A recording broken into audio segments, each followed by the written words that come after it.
Louisville rattled by 151 overdoses in 4 days. This is the latest headline following the Valentine's weekend. A CNN reporter joined Louisville Metro EMS to get a glimpse of what they are facing among the heroin epidemic in our city.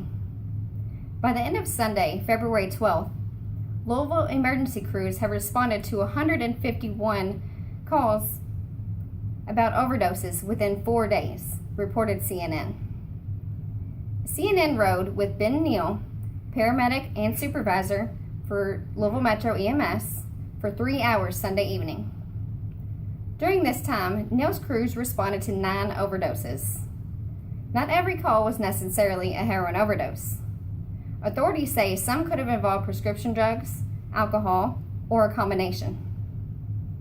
For every overdose, police, fire, and EMS crews respond, exhausting the city's emergency crews. Ben Neal with Louisville Metro EMS reports he has seen the number of opioid overdose calls skyrocket in the past 2 months. In January, EMS crews responded to an average of 22 overdose calls a day. Since Thursday, February 9th, the average has risen to 38 overdoses a day, almost double that of January. A couple of years ago, there was a push to eliminate prescription opioids, which is now leading to people using heroin. It's easy to get and it's cheap, says Jody Myman, Executive Director for Louisville Metro EMS. Louisville Mayor Greg Fisher sought to reassure the public that the city is fighting the epidemic. He says that 150 more police officers are going to be hired and that the city is working with federal authorities to get heroin dealers off of our streets.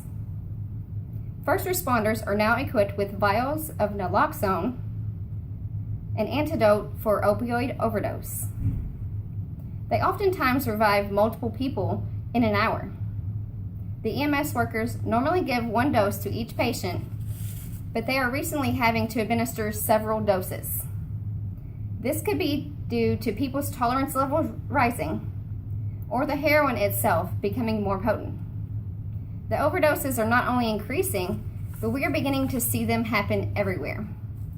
Louisville Metro EMS has responded to overdoses in homes, parking lots, restaurants, and even people slumped in cars at stoplights.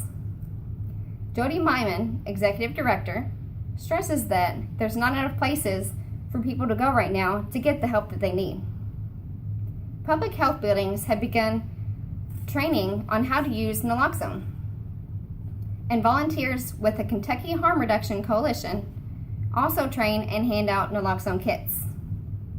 As we can see, the heroin epidemic is taking hold of our city. The number of overdose calls are rising and detox beds are lacking.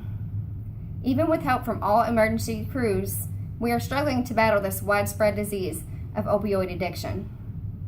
151 calls in 4 days is unimaginable, and we can only hope it won't continue to get worse.